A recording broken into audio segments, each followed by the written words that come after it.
Good evening student. आज हम Savitribai Phule Pune university की क्वेश्चन पेपर का सॉल्यूशन देखने वाले हैं। अक्टूबर 2024 सब्जेक्ट है कॉर्पोरेट अकाउंटिंग पेपर फर्स्ट। इस वीडियो में हम objective type question, valuation of share का problem and profit prior to incorporation का प्रॉब्लम देखने वाले हैं। नेक्स्ट वीडियो में हम क्या करने वाले हैं, तो फाइनल अकाउंट का जो प्रॉब्लम है वो हम पार्ट सेकंड में देखने वाले हैं। अभी पार्ट फर्स्ट जो है उसमें हम ये 3 पॉइंट कवर करने वाले।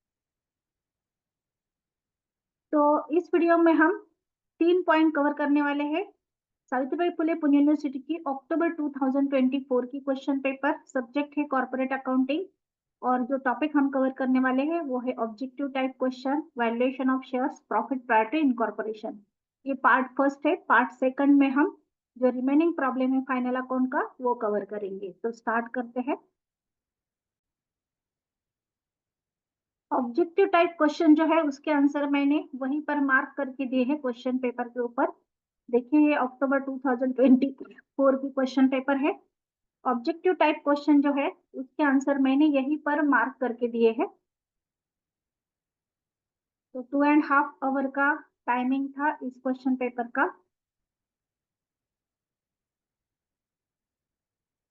फर्स्ट नंबर का जो क्वेश्चन है वो कंपलसरी था और एनी 2 क्वेश्चन सॉल्व करने से थे 2 से लेकर 4 तक। तो यहाँ पर फर्स्ट क्वेश्चन जो है उसमें ए है फिल इन द ब्लैंक्स। तो यहाँ पर हमें इन्हीं 5 सॉल्व करने थे। तो हर एक क्वेश्चन का आंसर मैंने यहाँ पर रेड पेन से मार्किंग करके दिया है। फर्स्ट जो था interest on debenture is recorded under dash dash in statement of profit and loss finance cost. Second का आंसर है AS 21 deals with consolidated financial statement. Third जो है intrinsic value method is also known as market value method. Next है in company's final account, bonus payable to employee recorded under employee benefit expenses. Depreciation on fixed assets should be divided between pre and post incorporation period in time ratio.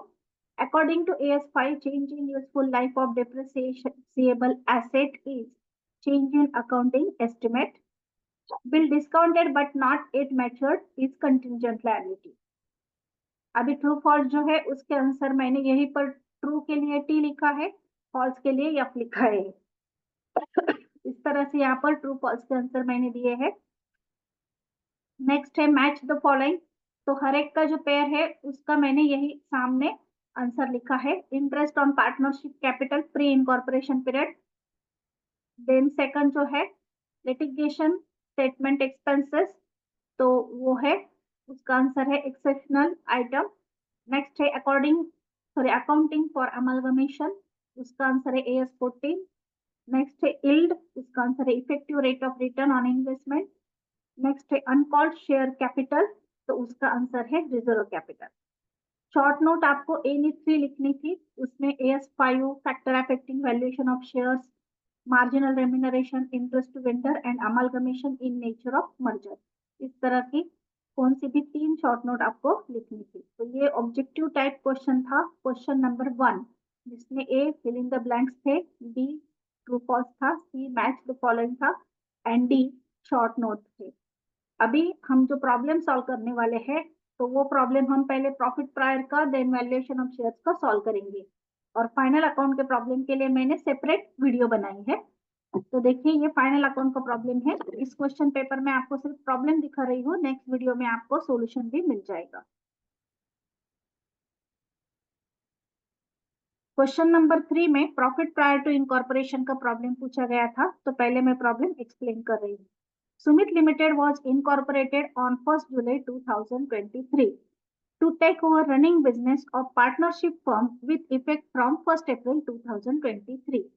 The following profit and loss account for the year ended 31st March 2024. तो यहाँ पर जो dates है वो important होती है, जिसके ऊपर से हमें टाइम रेशो निकालना होता है। तो यहाँ पर देखिए जो कंपनी टेक ओवर हुई है वो कब टेक ओवर हुई है, तो 1st अप्रैल से, और इनकॉर्पोरेट कब हुई है 1st जुलाई को।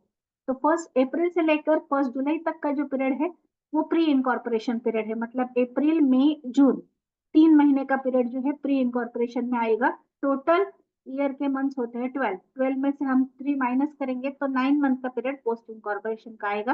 या फिर आप जुलाई से लेकर मार्च तक मंथ्स काउंट कर सकते हैं। देन यहाँ पर हमें एडिशनल इंफॉर्मेशन में और एक इंफॉर्मेशन दी है, total turnover for the year ended 31 March 2024 24 lakh का है, और उसमें से सेल्स 1 अप्रैल से लेकर 30 जून तक के 8 लाख के है। इसके ऊपर से हमें सेल्स रेशो निकालना है। तो यहाँ पर हम क्या करेंगे, 24 लाख में से 8 लाख माइनस करेंगे तो रिमेनिंग आएंगे 16 लाख। तो 8 लाख प्री इनकॉर्पोरेशन में लेंगे क्योंकि ये 1 अप्रैल से 30 जून का पीरियड है, और रिमेनिंग 16 लाख जो है वो पोस्ट इनकॉर्पोरेशन में लेंगे। तो उसके ऊपर से हम सेल्स रेशो निकालेंगे, और यहाँ पर एडवर्टाइजमेंट के ऊपर भी एडजस्टमेंट है कि वो सेल्स रेशो में देनी है। अगर यहाँ पर नहीं भी बताया होता तो भी हम एडवर्टाइजमेंट जो है वो सेल्स रेशो में लेते हैं। तो पहले हम वर्किंग नोट करेंगे time ratio and sales ratio की। तो यहाँ पर हमने टाइम रेशो की कैलकुलेशन की है, उसके लिए दो पार्ट किए हैं, pre incorporation and post incorporation. Pre incorporation में हमने मंथ्स लिए हैं 1 अप्रैल 2023 से लेकर 1 जुलाई 2023, यहाँ पर 3 मंथ आते हैं। और पोस्ट इनकॉर्पोरेशन में 1 जुलाई 23 से लेकर 31 मार्च 24, यहाँ पर 9 मंथ आते हैं।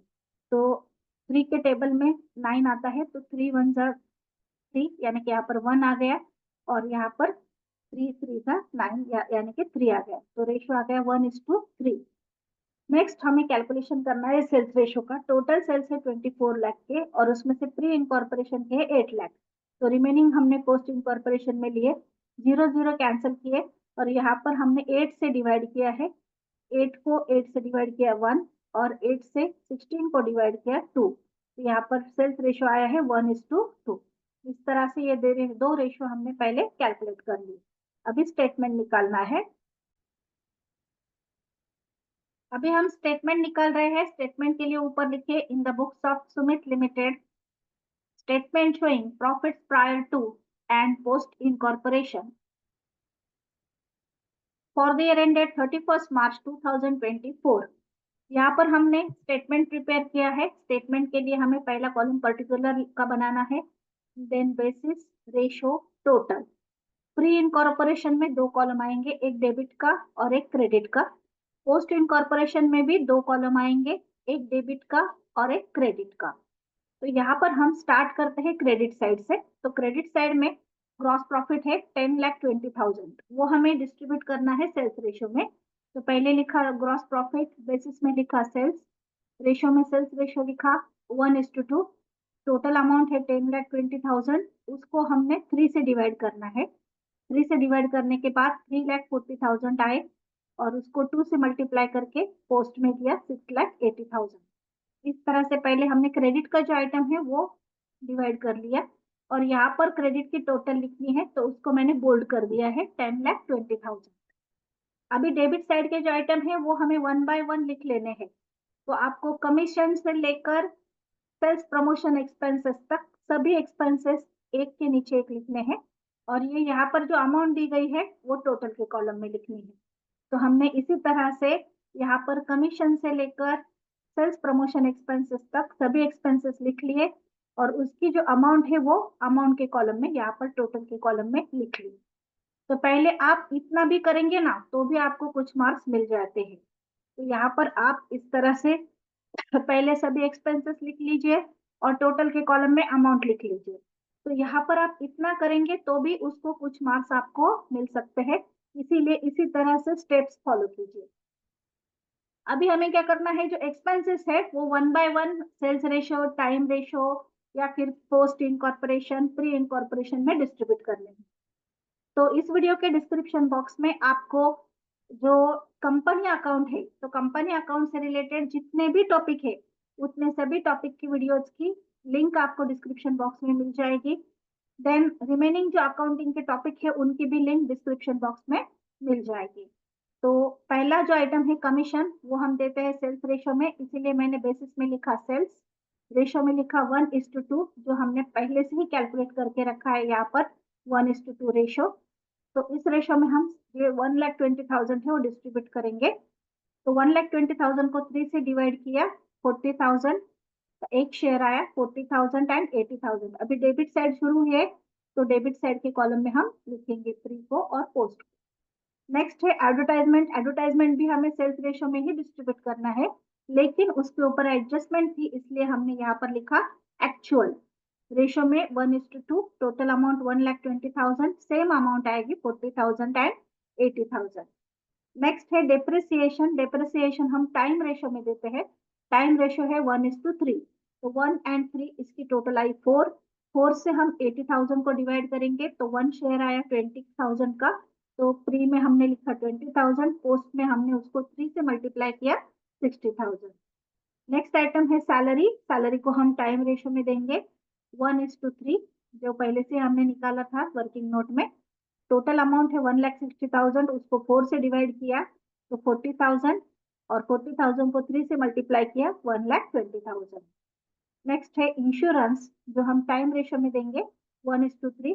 टोटल अमाउंट है 30,000, उसको 4 से डिवाइड किया 7,500, उसको 3 से मल्टीप्लाई किया 22,500। नेक्स्ट है रेंट। टाइम रेशो में देंगे 1:3। टोटल अमाउंट है 1 लाख, 4 से डिवाइड किया 25,000 एंड 75,000।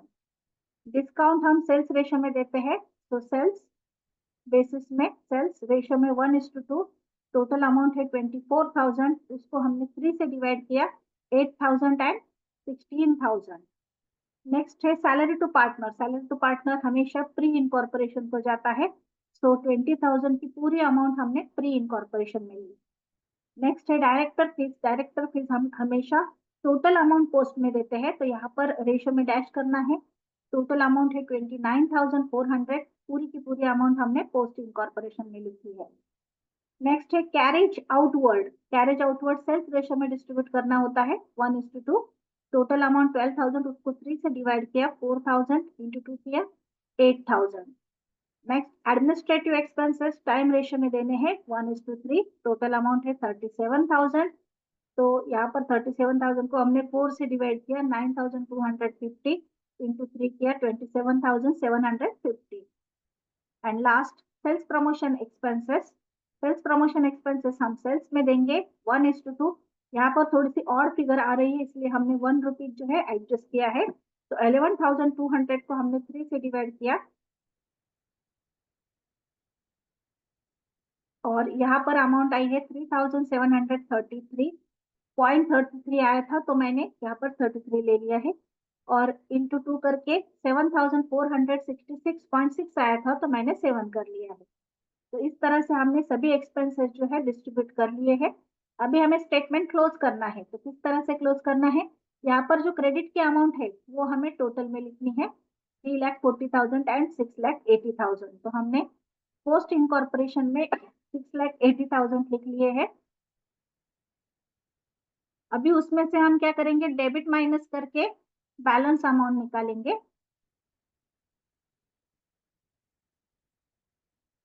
तो यहाँ पर हमने ये जो डेबिट साइड है उसकी टोटल की, और ये टोटल माइनस करके हमने बैलेंसिंग अमाउंट निकाली, वो आई है 1,53,883, उसको बोलते हैं हम रेवेन्यू प्रॉफिट। और यहाँ पर ये 3,40,000 थी, वो हमने पोस्ट प्री इनकॉर्पोरेशन में दोनों साइड में लिखी, उसमें से प्री की डेबिट साइड की टोटल यहाँ तक की करके वो माइनस की, तो बैलेंसिंग फिगर आई 1,22,517, उसको हम कैपिटल प्रॉफिट बोलते हैं, इसीलिए मैंने ब्रैकेट में लिखा है कैपिटल। और जो नेट प्रॉफिट था हमारा यहाँ पर स्टेटमेंट में दिया गया 2,76,400, वो हम टोटल के कॉलम में देंगे, और यहाँ पर जो ऊपर की टोटल है 10,20,000 की, वो यहाँ पर टैली टोटल के तौर पर नीचे लेंगे, और इसको इसके सामने लिखेंगे नेट प्रॉफिट। तो ये जो हमारा नेट प्रॉफिट था उसमें से 1,22,517 का जो प्रॉफिट है वो कैपिटल प्रॉफिट है, और 1,53,883 का जो है रेवेन्यू प्रॉफिट है। इस तरह से हमने ये statement showing profit prior to incorporation का कंप्लीट किया है। ये सुमित लिमिटेड का प्रॉब्लम था और उसको 20 मार्क्स थे, तो यहाँ पर इसका सॉल्यूशन कंप्लीट हुआ है। नेक्स्ट प्रॉब्लम है वैल्यूएशन ऑफ शेयर्स का। तो वैल्यूएशन ऑफ शेयर्स का क्वेश्चन नंबर 4 था, जहां पर आपको 14 मार्क्स के लिए वैल्यूएशन ऑफ शेयर्स का प्रॉब्लम पूछा गया था, और अकाउंटिंग स्टैंडर्ड के ऊपर जो प्रॉब्लम है वो 6 मार्क्स के लिए पूछा गया था। तो पहले हम वैल्यूएशन ऑफ शेयर्स का जो प्रॉब्लम है वो कंप्लीट करेंगे। यहाँ पर हमें ये प्रॉब्लम दिया है, बैलेंस शीट है और एसेट्स की जो रिवैल्यूड फिगर है वो नीचे दी गई है। देन नेट प्रॉफिट दिया गया है 3 इयर्स का यहाँ पर, और रिजर्व को ट्रांसफर होते हैं 25% जो है रिजर्व को ट्रांसफर होता है एवरेज प्रॉफिट का। नॉर्मल रेट ऑफ रिटर्न दिया गया है 15%, और हमें तीनों मेथड से कैलकुलेशन करना है, net asset method, yield basis method and fair value method. तो पहले हमें नेट एसेट मेथड से जो कैलकुलेशन करना है, उसके लिए हम ये जो एसेट्स है उनकी रीवैल्यूड फिगर लेते हैं, मतलब एडजस्टमेंट की फिगर्स। तो goodwill 1,27,000, freehold premises 3,25,600, plant and machinery 2,85,400, motor vehicle 87,600, stock 2,54,000 and debtors 1,80,400। ये अमाउंट हम लेंगे रीवैल्यूड फिगर की, और कैश जो है वो हम एज पर बैलेंस शीट लेंगे 20,000 की।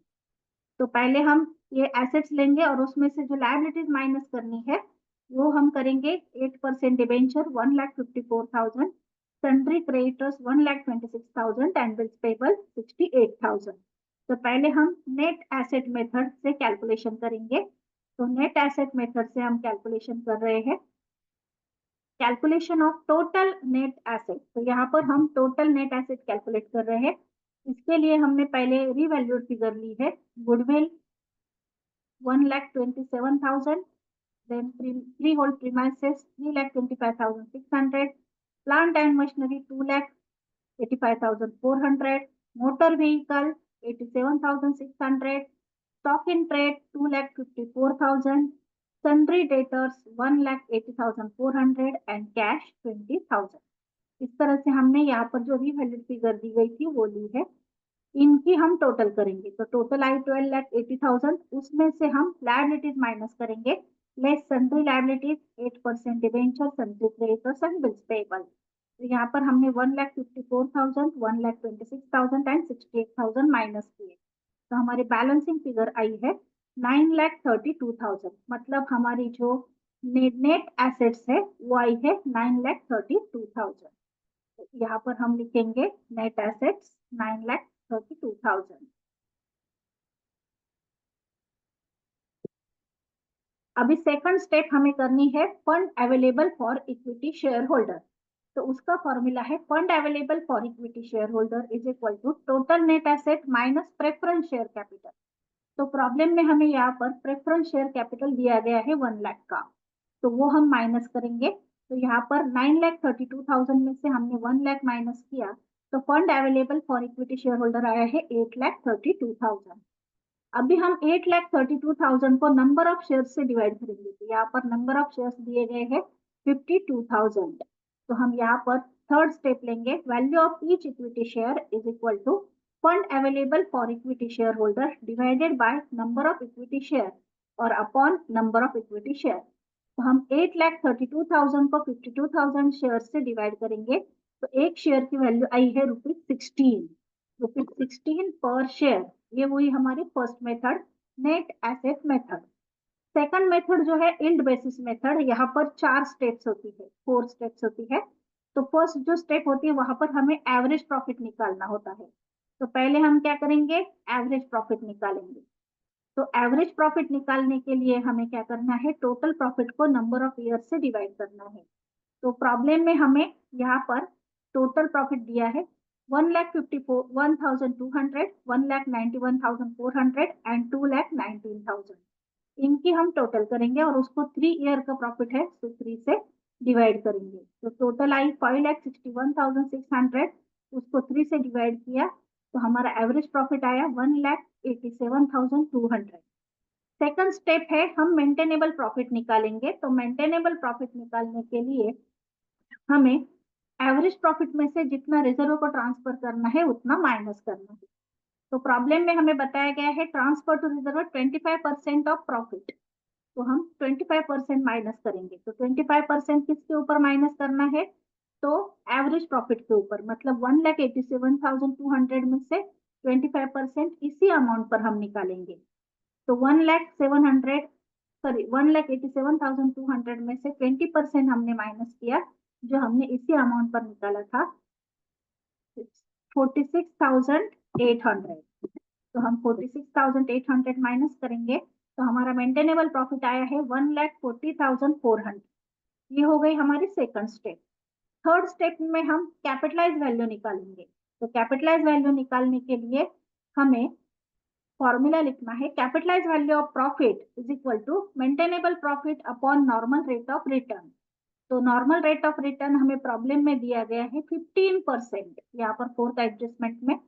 तो हम जो हमारा मेंटेनेबल प्रॉफिट आया है उसको 15% से डिवाइड करेंगे। आप कैलकुलेटर अलाउड है तो आप डायरेक्टली कैलकुलेटर पर कैलकुलेशन कर सकते हैं या फिर इंटू 100 डिवाइडेड बाय 15 कीजिए। तो हमारा आंसर आया है 9,36,000। तो 9,36,000 को हम नंबर ऑफ इक्विटी शेयर से डिवाइड करेंगे तो हमें एक शेयर की वैल्यू मिल जाएगी। तो फोर्थ स्टेप हम कर रहे हैं। फोर्थ स्टेप में हमें क्या करना है, तो value of each equity share is equal to capitalise value of profit divided by number of equity share.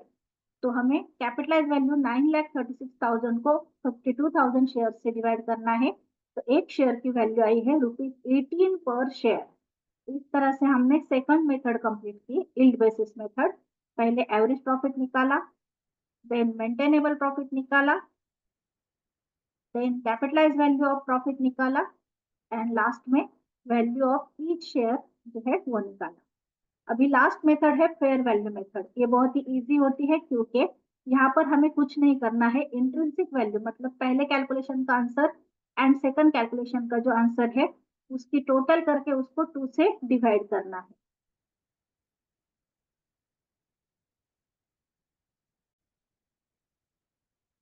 तो फेयर वैल्यू मेथड से कैलकुलेशन करने के लिए हमें intrinsic value plus yield value को 2 से डिवाइड करना है। तो हमने यहाँ पर इंट्रिंसिक वैल्यू या फिर नेट एसेट वैल्यू हमने निकाली है, वो है ₹16 पर शेयर। उसको हम प्लस करेंगे यील्ड वैल्यू से। जो यील्ड वैल्यू जो है हमने एक शेयर की निकाली है, value of each equity share, वो है ₹18। तो हम 16 प्लस 18 करेंगे, उसको 2 से डिवाइड करेंगे तो हमारा फाइनल आंसर आया है ₹17 पर शेयर। तो नेट एसेट वैल्यू से आंसर आया 16 पर शेयर, यील्ड बेसिस मेथड से आंसर आया है 18 पर शेयर एंड फेयर वैल्यू का आंसर आया है 17 पर शेयर। इस तरह से हमने वैल्यूएशन ऑफ शेयर्स का जो प्रॉब्लम है यहाँ पर सॉल्व किया है, जो 14 मार्क्स के लिए हमें पूछा गया था। यहाँ पर ये प्रॉब्लम कंप्लीट हुआ है। अभी नेक्स्ट प्रॉब्लम जो है वो है अकाउंटिंग स्टैंडर्ड का प्रॉब्लम। तो यहाँ पर हमें वो 6 मार्क्स के लिए पूछा गया था। Cipla limited is installing new plant at its production facility. It has incurred following cost.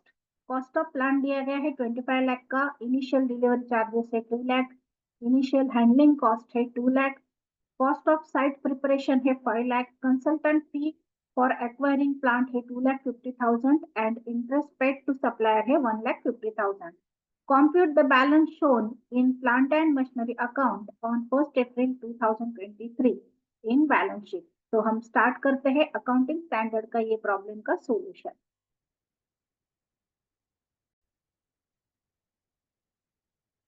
तो यहाँ पर हमें क्या करना है, cost of plant, initial delivery charges, initial handling cost, then cost of site preparation, consultant fee for acquiring plant. तो इतनी सारी जो कॉस्ट है वो ऐड करनी है, सिर्फ इंटरेस्ट पेड टू सप्लायर ये ऐड नहीं करना है। ये छोड़ के बाकी सभी की हम टोटल करेंगे, यानी कि 25 lakh plus 2 lakh plus 2 lakh plus 5 lakh plus 2,50,000। इनके हम टोटल करेंगे और टोटल करके हमारी जो प्लांट की कॉस्ट है वो निकालेंगे। तो कॉस्ट ऑफ प्लांट हम निकाल रहे हैं। Cost of plant 25 lakh, initial ये परचेस प्राइस है यहाँ पर as per invoice. Then initial delivery charges 2 lakh है। मैं यहाँ पर ऊपर पर्टिकुलर 10 रुपीज लिख देती हूँ ताकि बाद में रिपीट हमें रुपीज का साइन ना करना पड़े। तो यहाँ पर हमने 25 लाख में डिलीवरी चार्जेस ऐड कर दिए 2 lakh, plus handling cost 2 lakh plus 5 lakh cost, site preparation की कॉस्ट प्लस कंसल्टेंट की फी 2,50,000। अभी इनकी हम टोटल करेंगे, तो टोटल करके हमारी टोटल आई है 36,50,000। तो total cost of plant I है 36,50,000 की। तो यहाँ पर हमारा ये कंप्लीट हुआ है। आप यहाँ पर ऐसा लिख सकते हैं कि as per AS 10 cost of plant and machinery rupees 36,50,000 shown in balance sheet